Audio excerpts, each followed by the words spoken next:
They all think I'm nuts. I mean, the thing for me is like I find it amazing that no one bats an eye at someone consuming an entire pizza or 12 hot dogs or drinking a whole bunch of beer and whatnot.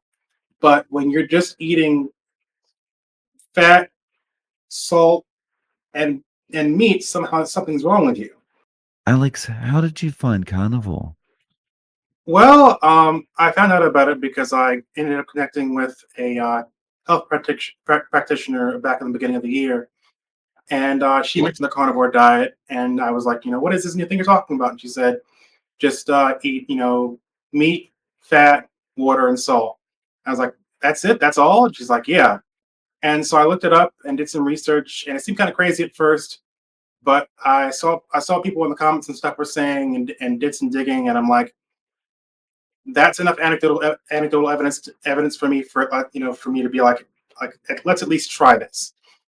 And I grew up eating the standard American diet, not necessarily unhealthy or anything like that. My mom fed me plenty of meats and vegetables and fresh fruits. Never had any issues with weight or anything like that. But I always had issues with ADHD as a child. And my dad was a champion race walker. He was a vegan. Very very health conscious and whatnot. Built like an ox. Was served in Vietnam. Um, and I learned through those kind of experiences. I learned the different methods of consuming food and the reasons why you should eat certain things and why you should not. And I understood the benefits of a vegan diet, but it wasn't easy for me to stick to. I always felt myself being not being satiated and whatnot, and I would eat lots of carbs and things like that. And back then, I didn't realize the correlation between eating carbohydrates and eating sugar and mental health issues. Things like ADHD and anxiety and that kind of stuff. And so, I was like, let me just try this because I mean, if it works, it works. If it doesn't, it doesn't. And it won't really cost me anything. And so by day 3 or day 4, I remember waking up and I remember I was like, my head's quieter, because I've always had a very active mind and whatnot. And by the end of the first week or so, I remember I went ahead and decided to do some push-ups, and my joints weren't hurting. I don't have like arthritis or anything like that, but like I gotten so used to feeling pain when I would do certain kinds of physical exertions that um, I just took it as a matter of course, and that was when I was like, okay, wow, this is something different.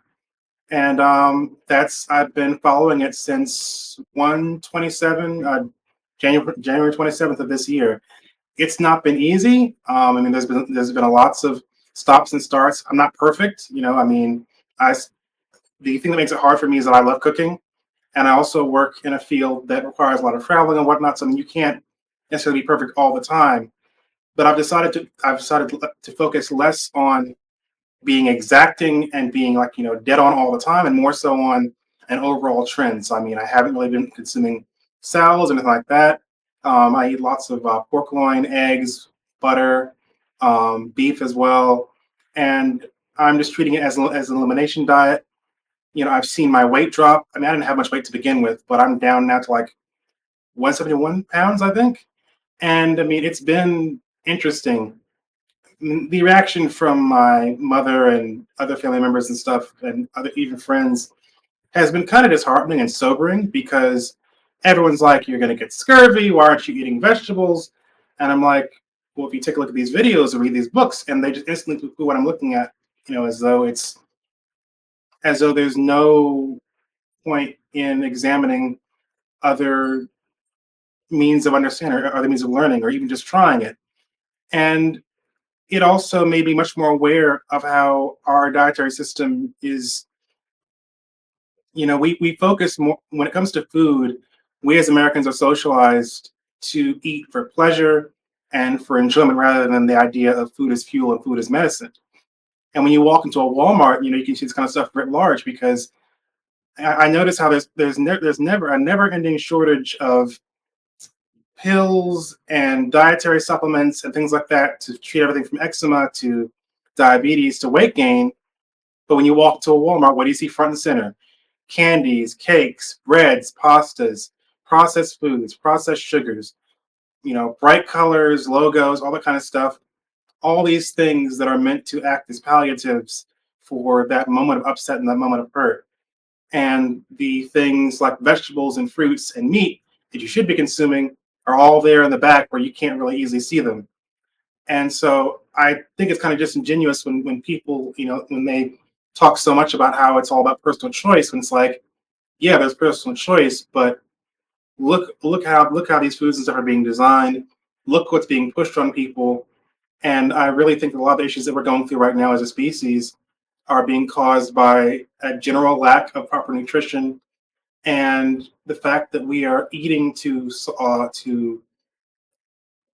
feel better constantly.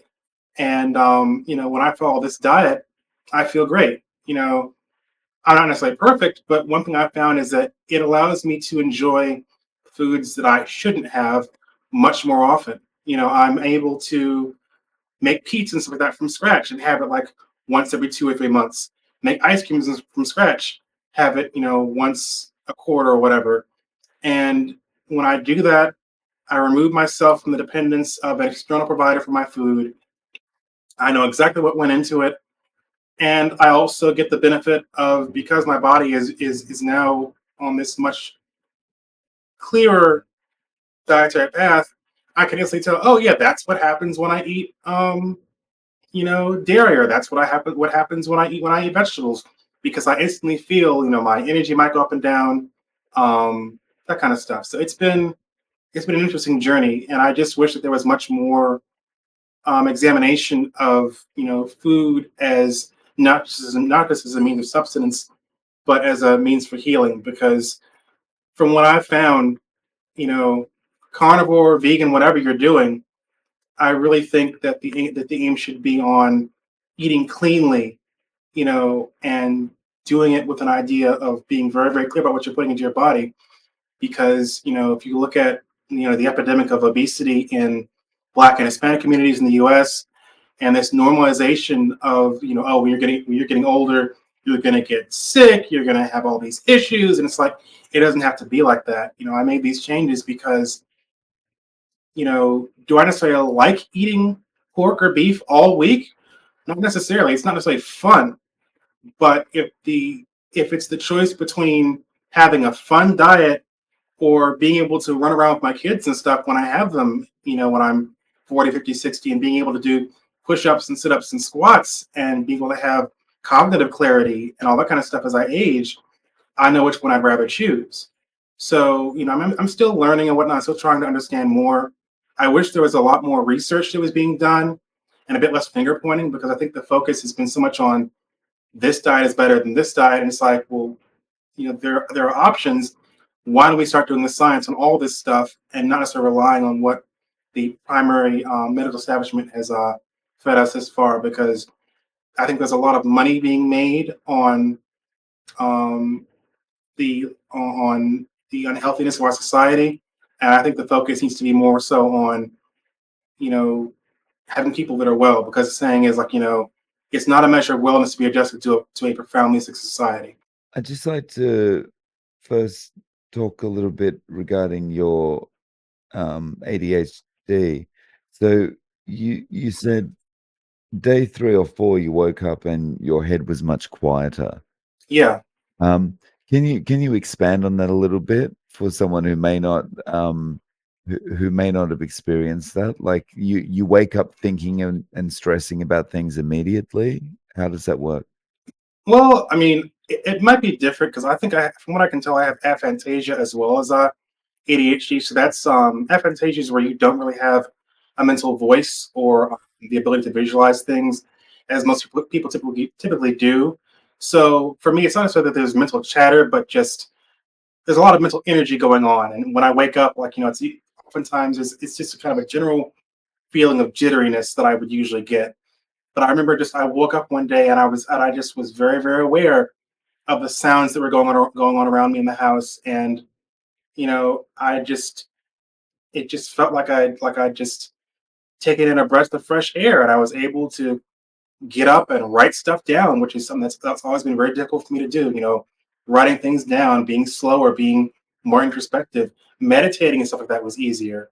And one of the things that I've heard and seen, anecdotal studies and things like that on is that ADHD and other things like that are exacerbated by the consumption of sugar. So you have kids who are getting up in the morning, and what's that next one they always give you? Breakfast is the most important meal of the day. And what are they eating? Cornflakes, waffles, pancakes, oatmeal. Well, last one, but almost all these things are all loaded with sugar. And then when they go to snack time, they're having graham crackers. When they're at lunch, they're having a sandwich which has what in it? Bread. And maybe they're having tacos, and the tacos have a side of rice. And all these things have glucose in them, which converts to sugar. And so when you have these wild glucose spikes, you're wondering why all these kids are having difficulty concentrating and whatnot. It's likely because they're having glucose spikes. And, as I've done my own studying, I've found that there's a lot of evidence to support the fact that reduction in sugar can drastically change the efficacy of ADHD medication and just the general ability for people to function who have these things. I'm not perfect, but I connected with this that same practitioner who got me on the diet, and she said that I was much quieter and more relaxed than I was when she first saw me. So, it's been an interesting journey so far. And does that mean you've been able to get in off any ADHD meds? Were you ever on them? I'm still taking the medication that I've had thus far. Um, I might stop taking them once they run out because I'm not sure. I'm not necessarily even sure if they're working exactly. But I'm focusing more so on, if the main driver of my biological system is the food that I'm eating, then logically, the best way for me to tackle this is, aside from operant conditioning and behavioral changes and environment changes, to strip out as much sugar and carbohydrates as I can, follow the program as best I can, and just keep charting the differences. Am I able to remember things better? Am I able to have better focus, things like that. You talked a little bit about how your joints have stopped hurting. Um, was that like I don't know, elbows, knees? Shoulders, Okay. shoulders. Like occasionally, I would get hit. I would get pain and like one or the other of my hips. I ride a motorcycle as my primary means of transportation. I'm 34 now, so I definitely feel certain things, and because I do AV work, it's a lot of like lifting heavy cases and things like that. And I definitely can feel when I have my ratios and stuff right, because I'll pull a stick of butter out the fridge after I've eaten my protein or whatever and eat that, and all of a sudden it's like I feel like I'm glowing almost. And and activities that might once before have caused me difficulty in terms of movement or flexibility or joint pain or whatever, or soreness, all of a sudden that goes away. And so I'm still trying to figure out the ratios and stuff like that for things I need to consume. But what I know is that, when I follow this stuff, I feel better. I definitely want to start consuming different kinds of meat to really get a handle on what things my body really needs. But it's definitely been an experience so far. You talked about your eating of eggs and pork and beef and stuff like that. How Hmm. often are you eating during the day? I'd say once to twice a day. I'm probably not eating as much protein as I should because it doesn't necessarily take me all that much to get all that much to be sated. I'm still kind of surprised. I'll sit there and you know cook some and then put food on my plate, and then after not much consumption, I am full. I definitely do notice that when I focus more so on stuffing myself, I get better results. But it really does not take much for me to gain satiation. And really, what I found that makes this easier is you know getting myself satiated and then keeping myself satiated, so that if I'm in an environment where temptation might strike, I'm simply not hungry. And just exposing myself to carnivore related media, studies, case studies, interviews, things like that, shows like yours, to keep me very aware of the consequences of straying from the path. I mean, and also giving myself grace, like, oh, if you decide to have a can of ginger ale, that's fine. If you decide to have a small chocolate bar, that's okay. It's not a bad thing. It's continued, overconsumption of things that can really, get you off the path. But I mean, I primarily drink water and stay away from things like soda. I never was a huge, candy bar person and stuff as a kid. So a lot of the initial positive behaviors were ingrained when I was younger. This dietary change has been interesting, but it hasn't. It's been in a sense it's easier because you go to the store and you just get your three or four things and then you're done. You know, Cooking is easy. The really hard part for me has just been being able to carry food stuff like that with me so that if I'm out somewhere and I'm hungry, I have something to turn to without you know a whole bunch of hoo ha. It must be pretty easy or it's become easier in your job if you're moving heavy equipment around all the time and expending a lot of energy that your blood sugar is kind of constant all the time. Like you're kind of in this state of just this constant nice energy. Yeah, definitely, and it's a lot easier for me to lock on and to focus my brain in certain areas. I'm People with ADHD, as Kanye West once said, like ADHD is a superpower, and my therapist and other people have taught me how to be able to train my hyper focus. And so I'm a lot better now at not just being intelligent, but at being able to focus my mind on a problem, and even certain forms of emotional regulation. Like when I found myself in certain situations that might be high stress and things like that, it's a lot easier for me to self manage and really think through what I'm engaging in. Where before I might have found myself going into an emotional spiral. So it's been an interesting journey. So, you talked about your family perhaps not being as accepting of this, like thinking about things like scurvy and whatever. How Mhm. about other people around you, like work colleagues and friends?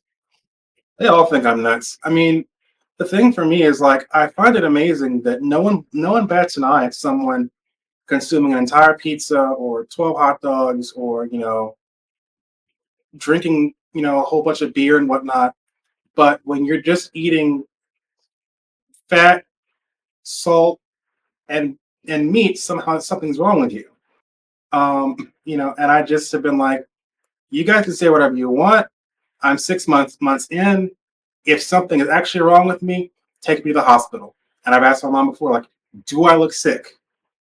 She's like, no. You know, and it's like there has to be something to this. I mean, I'm hearing about all these people who are having all these immune issues and things like that have been cured through this. And what I'm realizing is like there are levels and degrees that you can apply to this. Like you don't say have to follow it exactly strictly. Just honestly, just consuming more protein might create a huge difference for the lives of the average American. Consuming more protein, less processed foods, cutting out or severely limiting carbohydrates, that might make a huge difference.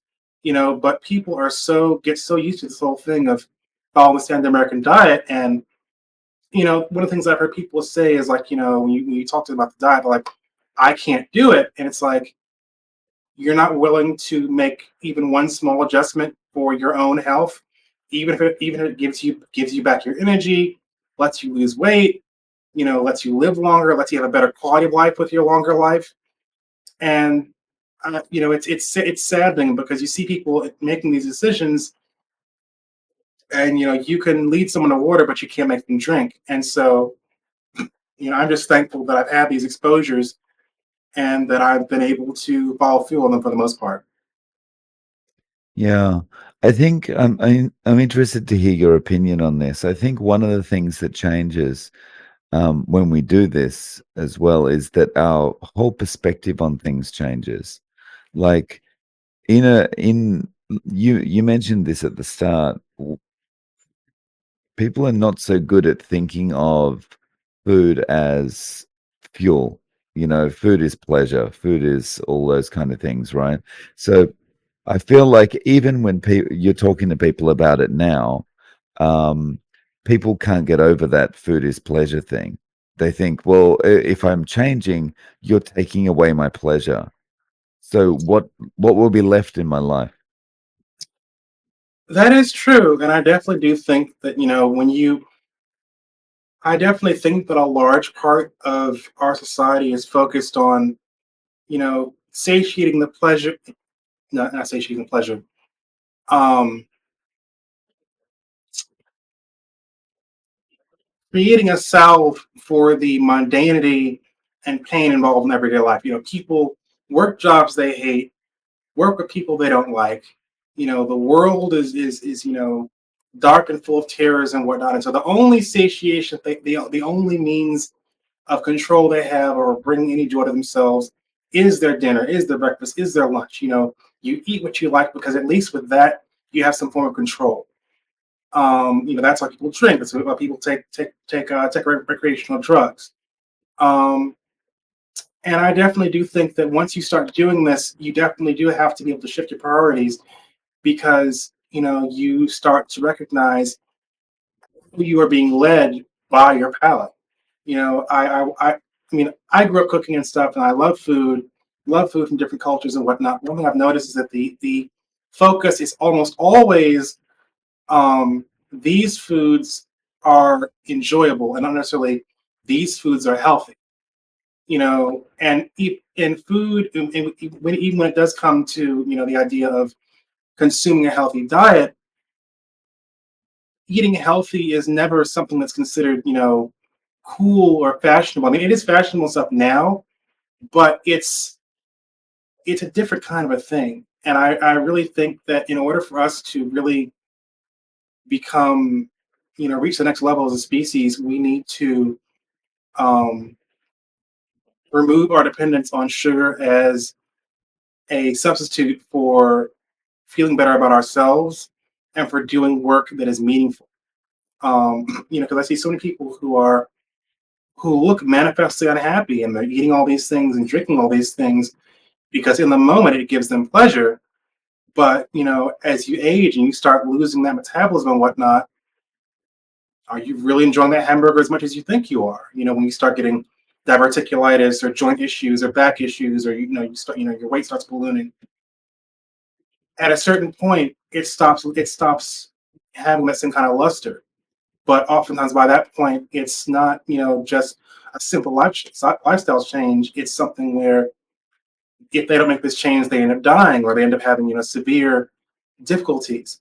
And one of the things that always struck me was how doctors and whatnot, as I've seen, if you go to your average doctor and tell them what you're doing, they're going to think you're crazy and try to put you on statins and all this kind of stuff. And so, really, um, there seems to be so much fear surrounding anything that deviates from the standard American diet. Thankfully, the vegan diet has gained more mainstream approval, but I also know that the vegan diet itself is not without its many flaws, and it's very very easy to eat a vegan diet and still be unhealthy. Uh, And if you don't do it right, you'll have yawing sugar levels and things like that. And I've also heard that eating too much fiber can cause colon issues. So you really need to be more careful when you're doing this kind of stuff. And as I've done my own studying, I found that the easiest way to do it is just to follow at least a version of the carnivore diet because when you're consuming meat, meat is a highly nutrient dense and digestible form of foodstuff, and so you'll be getting a lot more out of what you're eating. You won't have cravings, and you'll feel better overall. For anyone who's out there who's even mildly curious, just try it for a week or 2 weeks and see how you feel. Because we're oftentimes eating because we feel bad about ourselves, or we feel bad about something that happened at work with our partner.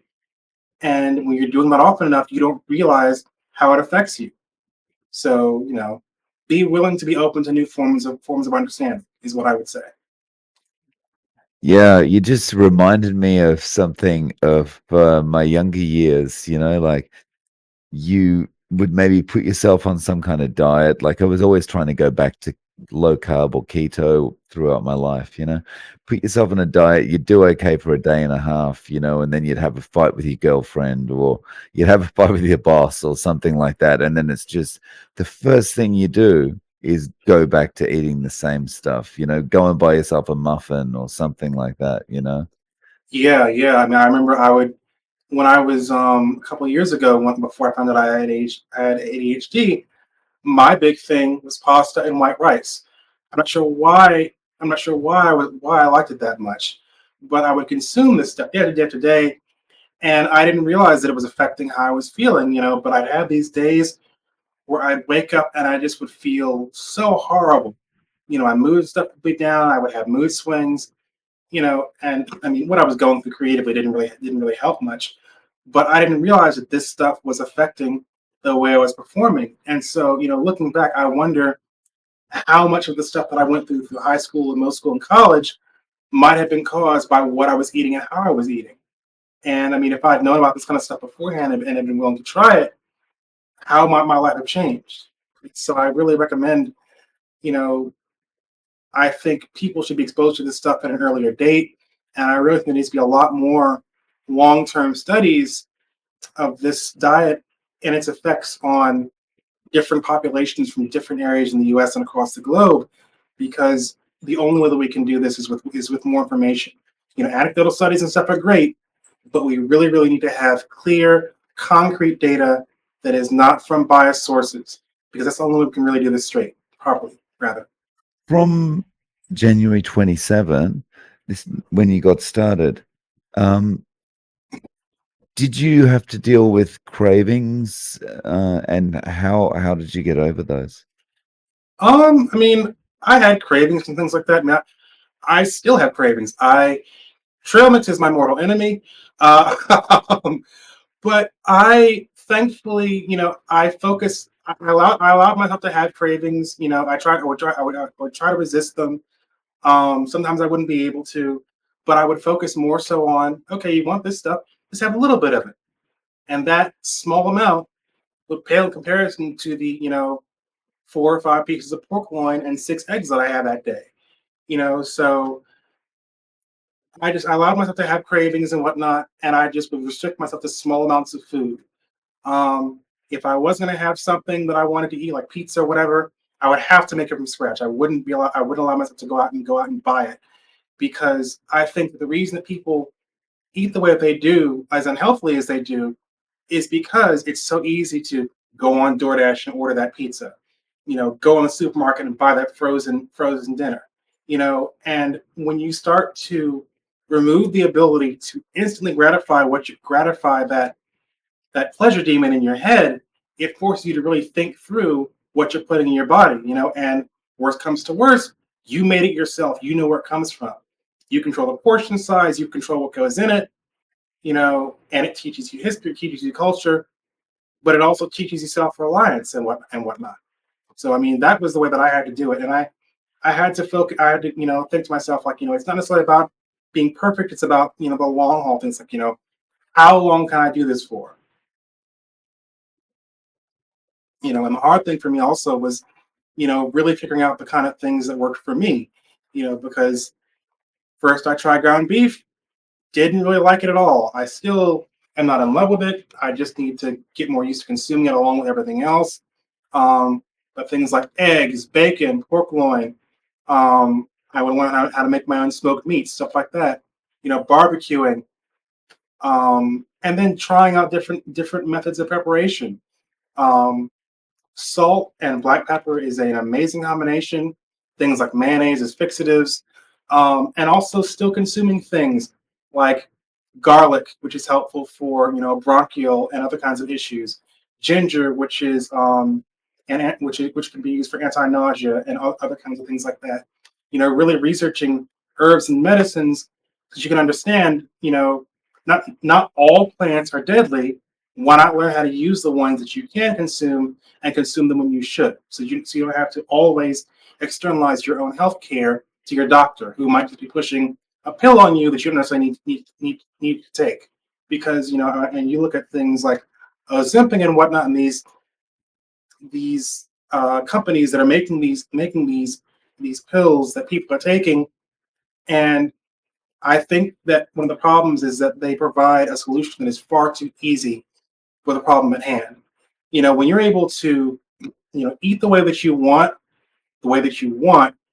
and just take a pill and have an external factor stop you from wanting to eat instead of having to actually exercise your own willpower. I think it takes a lot of agency away from the person themselves, and they don't really have to think through the choices that they're making because, oh, that urge isn't there anymore. It's like, well, yeah, you're not having to think about it anymore because an external chemical is changing the way that your brain is working, and you're not feeling that hunger response. But once you're not taking that chemical anymore, that response is back, and then you have the laundry list of side effects. And so I think that methods like this are beneficial because it teaches you willpower, it teaches you self-reliance, and it forces you to learn more about yourself.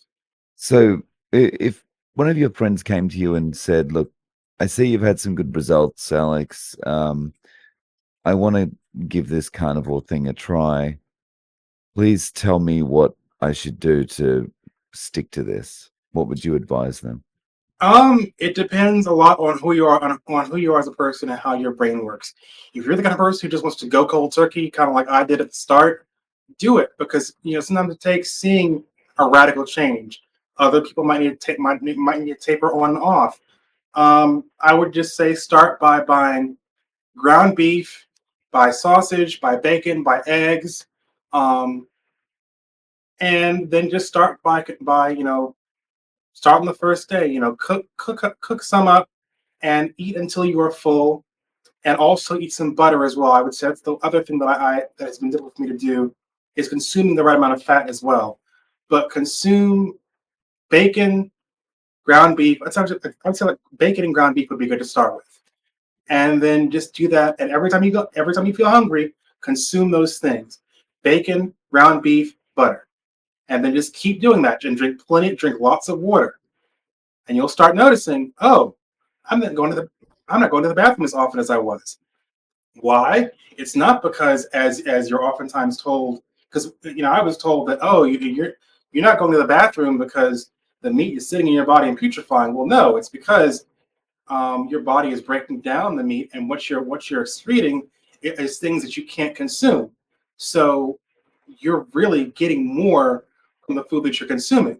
You'll start seeing like, oh, I'm not excreting as often as I was. Oh, I'm not hungry as often as I was. Oh, I feel better during the day. I'm not having these hunger cravings or these emotional mood swings. And once your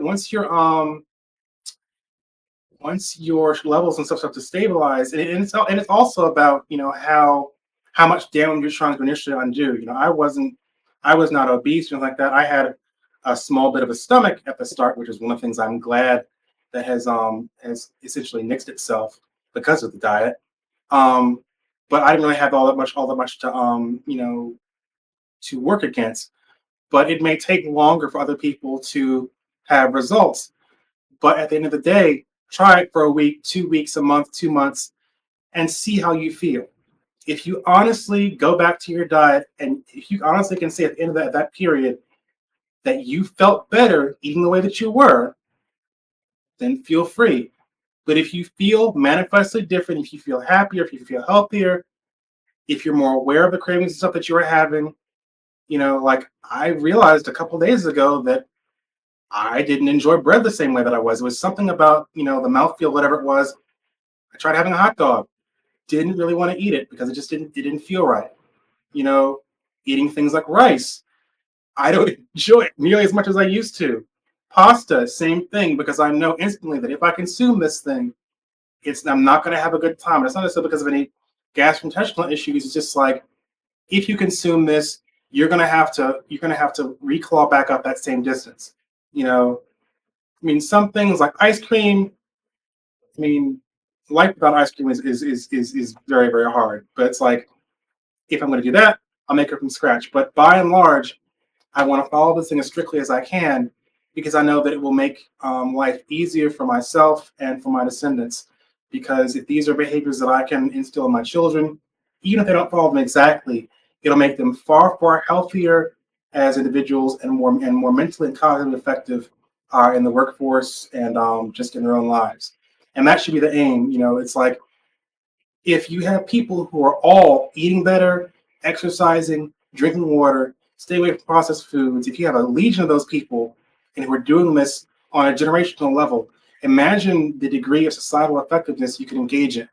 And a society where everyone is happy and healthy and eating properly and not yawing back and forth. There have been studies that have shown that in communities where there's food deserts and whatnot, that there are higher rates of crime and things like that. People don't develop the same way. And so I think that if we're able to start fixing these issues of food inequality and things like that in the various neighborhoods, you will have a happier and healthier and more effective populace. And that's what we really need to advance, I think, as a species. Very nice. So, Alex, if people want to reach out to you, do you have any social media or website or YouTube or anything? I have a YouTube channel, but I haven't really used it all that much. My Instagram is Alternate Visions Media, ALTERNATEVISIONSMEDIA. I do photography and videography. I honestly want to get more active in the carnivore space in the DC area. I want to start doing interviews and things like that with people, connecting with health professionals to really get an understanding of the scope of carnivores in this area. So, I mean, if you know of anyone you can connect me with or anything like that, please let me know because I mean, I have these skills, I have this equipment, and health is something that I never thought I'd really be interested in, but it's something I've become fascinated by. And I feel that a greater understanding of dietary health, mental health, etc., is key to living a good life and to having a community of people who are their best selves. Sure. So I'll link to your Instagram below. And Alex, thank you so much for coming on and sharing your story with us. I really appreciate your time. Thank you. Thank you very much.